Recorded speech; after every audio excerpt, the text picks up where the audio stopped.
Group 2 examination కోసం కొంతమంది అభ్యర్థులు చాలా ప్రిపేర్ అవుతారు, చాలా టైం ఫోకస్ చేసి ఎక్కువ అవర్స్ పెట్టి ప్రిపేర్ అవుతారు. కానీ నిజానికి ఫలితం దగ్గరికి వెళ్ళేసరికి వాళ్ళకి ఫేవర్ గా ఉండదన్నమాట. ఎందుకు గ్రూప్ 2 ఎగ్జామినేషన్ లో ఫలితం అనేది ఫేవర్ గా ఉండదంటే మెయిన్ థింగ్ వచ్చేసి ఎగ్జామినేషన్ లో ఫోకస్ అనమాట. ఫోకస్ చేయడం, క్వశ్చన్స్ ఫోకస్ చేయడము, అదే ఫోకస్ ప్రిపరేషన్ కూడా మిస్ అయిపోవడం. మీకు సిలబస్ 100% ఉంటుంది. 100% సిలబస్ లో 100% సిలబస్ ఎవరు చదవలేదు. ఒక అభ్యర్థి యావరేజ్ గా 60% ఆఫ్ ది సిలబస్ లో మాత్రమే స్ట్రాంగ్ గా ఉంటాడు. 60% సిలబస్ మాత్రమే స్ట్రాంగ్ గా ఉంటాడు. ఆ 60% లో కూడా కొన్ని ఫోకస్ ఏరియాస్ ఉంటాయి. మీకు ఇప్పుడు హిస్టరీ ఉంది, ఇండియన్ హిస్టరీ ఫోకస్ ఏరియాస్ అని చెప్పేసి కొన్ని ఉంటాయి. అంటే ఇప్పుడు బుద్ధిజం ఉంది, బౌద్ధ మతానికి సంబంధించి అందులో ఏవి బాగా ఫోకస్ ఏరియాస్, అటువంటి వాటి మీద ఎక్కువ ప్రశ్నలు రిపీట్ అవుతూ ఉంటాయి అనమాట.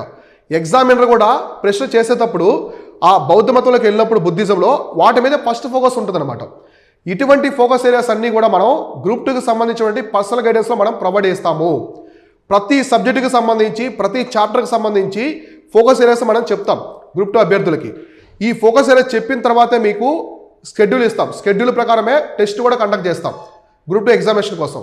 ఎవరైనా మన పర్సనల్ గైడెన్స్ మెంటర్షిప్, ఈ పర్సనల్ గైడెన్స్ అనేది జాయిన్ అవ్వాలనుకుంటే స్క్రీన్ మీద కనిపిస్తున్నటువంటి నెంబర్ యొక్క వాట్సాప్ టీమ్ని కాంటాక్ట్ అవ్వండి. మన బేసిక్స్ దగ్గర నుంచి అడ్వాన్స్ లెవెల్ వరకు ప్రతి ఒక్కటి అనమాట. మీకు బుక్ లిస్ట్ కూడా నేనే సజెస్ట్ చేస్తాను. కాబట్టి ఎగ్జామినర్స్ ఇచ్చే ప్రశ్నల్లో మెయిన్ థీమ్ ఏంటంటే ఇక్కడ క్వశ్చన్స్ యొక్క ట్రెండ్ మార్చడం అనమాట. కన్ఫ్యూజ్ స్టేట్లో ఇవ్వడం, మీకు డైరెక్ట్గా ఉండేది ఇవ్వడు, ఆ సెకండ్ స్టెప్లో ఉండేది ఇస్తారనమాట. సో అటువంటి క్వశ్చన్స్ ఇవ్వడం వల్ల ఎగ్జామినర్స్లో ఫోకస్ అనేది తగ్గిపోతుంది. అలానే ఇక్కడ మీకు తెలిసినటువంటి క్వశ్చన్ అనేది ఇక్కడ మామూలుగా జనరల్గా మీరు చదువుతూ ఉంటారు, ఇది వేరు. కానీ ఎగ్జామినేషన్లో మీకు హార్ట్ బీట్ ఎక్కువగా ఉంటుంది, టెన్షన్ పడుతూ ఉంటారు, చెమటలు పడుతూ ఉంటాయి. సో ఎక్కడ ఆన్సర్ మిస్ అయిపోతుంది, ఎక్కడ తప్పు పెడతాం అనే ఒక టెన్షన్ కూడా ఉంటుంది అనమాట. సో అటువంటి ఓవర్కమ్ చేయాలంటే మీరు కొన్ని ఫోకస్ ఏరియాస్ మీద ఫోకస్ చేయాలి. 80% ఆఫ్ ది క్వశ్చన్స్ అన్నీ కూడా ఈ ఫోకస్ ఏరియాస్ నుంచే వస్తూ ఉంటాయి అనమాట. కాబట్టి అవన్నీ కూడా లిస్ట్ అవుట్ చేసి మన మెంటర్షిప్లో ప్రొవైడ్ చేయడం జరుగుతుంది. ఓకేనా? కాబట్టి మీరు ప్రిపరేషన్ చదివేటప్పుడు, ప్రిపరేషన్లో కాన్సెప్ట్ చదివేటప్పుడు చాలా నీట్గా, డిసిప్లైన్గా అదేంటో మొత్తం కూడా ఫోకస్ పెట్టండి.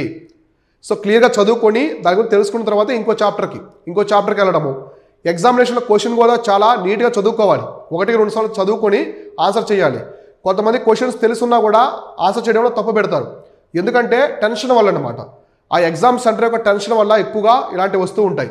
కాబట్టి ఆ టెన్షన్ ఓవర్కమ్ చేయాలంటే క్లారిటీ ఉండాలి. యాస్పిరెంట్కి చాలా నీట్గా క్లారిటీ ఉండాలి. ఆ క్లారిటీ మొత్తం కూడా ప్రిపరేషన్లోనే ఉండాలి.